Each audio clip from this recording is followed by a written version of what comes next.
What is happening, guys? It is Wednesday and we're at the Hack and Pack shop, and I'm gonna make this video as quick as possible because my phone's about dead.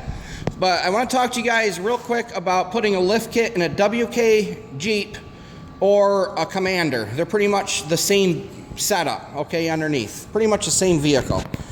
It's a rough country 2-inch kit, bought off eBay pretty cheap. But they said it was 3 to 4 hours to install this kit. And if you're not dealing with a rusty vehicle, an 8-year-old vehicle like this, I can't really say it's rusty, but bolts are rusty under there. It's a New York vehicle. You're going to run into some issues, and I just kind of want to save you guys some aggravation in the future. So very quickly, I'm going to go over this with you. Battery very low. Of course. Can't use flash. Okay, close. There we go. All right. First things first. The kit is right there. That's your 2-inch spacer, okay?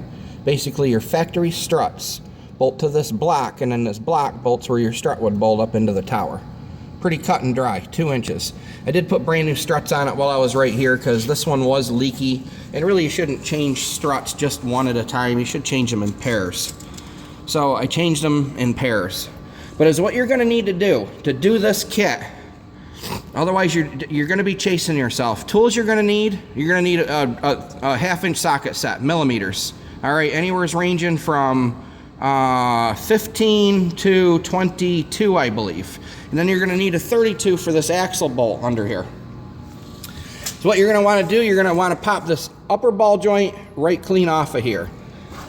This bolt, okay, usually, maybe on a newer one, it's coming off. On this one, it wasn't coming off, and the only way to get that bolt out of there was to cut it, and I'd end up ruining the bushing in there, and I didn't want to go through it all, okay? I don't want to put lower control arms on this thing. It's just a lot of wasted money.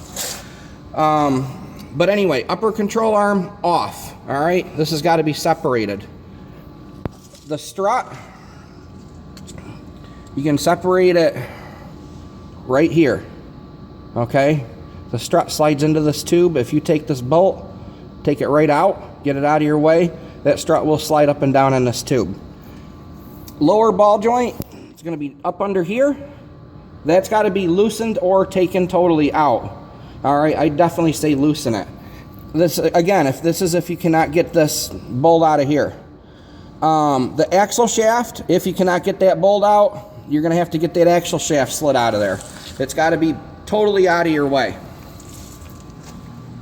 All right, what else? Okay. Your tire end, your outer, okay? That's got to come totally off, out of the way. Your stabilizer link, it goes from your stabilizer bar right to here, okay, to your lower control arm. Unhook it here. Flop it right out of the way. All right? Again, loosen the lower ball joint. You don't always have to take it out, but these axles are going to be in your way because what's going to happen is when you're flopping this whole hub assembly out and everything's dropped, believe it or not, your drive shaft's actually going to hit on the strut mount. So you definitely don't want to deal with what I dealt with today. All right, I learned definitely the hard way. Hate to learn the hard way, but I did. So that's just a couple tips for you on doing the front. Just take as much off the thing and out of the way as much as possible. So this suspension will actually drop. You're going to want this upper control arm. You're going to, flop this right out of the way. It's going to be kind of stiff because it's in rubber bushings that are old. All right, it'll stay up there. Just kind of push it totally right up out of your way. You're going to need a spring compressor to compress that coil spring. You're not doing this without a spring compressor. I don't care what anybody tells you. You need a spring compressor. I actually rented one from Advance thinking I'd use theirs, but I had one that was a twin do it, totally forgot about it. This is the one Advance sent me. It's a little longer. Mine, I had to cut it off for another project a while back because this bolt here ended up hitting on a strut tower, and I'll be a son of a bitch, it hit on this one too. So full-length spring compressor, if you own one, you're probably going to have a hard time using this because once you clamp this is going to be down, the bolt down. Once this thing starts to collapse, this bolt is going to start pushing right up into that strut tower, and you're going to have a heck of a time with it. So if you have maybe two of them, take one of them and cut it about 3 inches shorter like I did here. It's going to save you a lot of aggravation, and it's going to work just fine. The rear, that was pretty cut and dry. I don't know if I'm going to be able to show you a whole lot. I should have waited to wash this thing, because now I got a wet ground to contend with. Right here, that's stabilizer link right there. You're going to want to undo this, okay, to put the rear kit in it. You're going to want to unhook the rear shocks.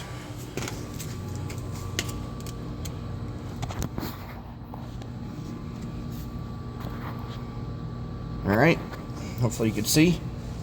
If I can get my arm out of the way, right there, take that bolt out. I think it's a 15 millimeter. But you're going to want to have something underneath this axle when you do that, because what's going to happen if you have it on a lift or something and you just undo all that, that axle's going to drop down a lot further than you want.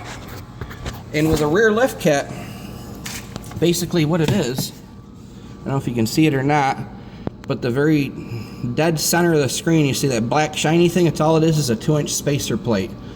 You take your spacer block out of there, or your bump stop, rip that out. I think it's a 15 bolt that goes right up through the middle of that. Zip it out and put the piece, let's see, that's hard to do this and hold the light out at the same time. All right, there's your block. That piece right there, it's actually rubber wrapped. It's gonna go, this touches the spring. So you put the block in, you put the factory piece back against that block, and then a bolt goes right up through it and holds the whole thing. And I didn't put the bump stops back in it yet because I was in a hurry. All right, other than that, the rear is pretty cut and dry, but you're definitely going to want to compress the rear springs too. I think this spring will come out without compressing it. Actually, they both will, but to put them back in, because now you're dealing with a 2-inch taller plate, you're definitely going to want to get a spring compressor and crunch these springs down to get them slid into place. The rear was really cut and dry. The front, it was just a bitch. Like I said, you got to get just everything out of the way. Save yourself the aggravation. If you can't get this bolt out, that bolt, all right, you're kind of screwed, but you're not really screwed just because you got to take so much more off it. So I hope this video helps you a little teeny bit. I wish I had somebody here to hold the camera though, to make life a little easier. But again, just take this, if you can get this whole steering knuckle off of here, just get it right off, right out of the way. Get that drive shaft out of the way. You can leave this bracket hooked up. Of course, you got to take that bolt out, okay? And this will swing around enough, and if you compress that spring enough, you will get this to work.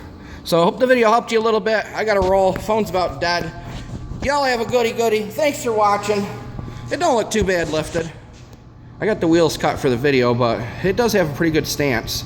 It's got 265 70 17s on it from a 245 65 17. So don't look too bad, but now I think I'm gonna have to go with a Meteor tire.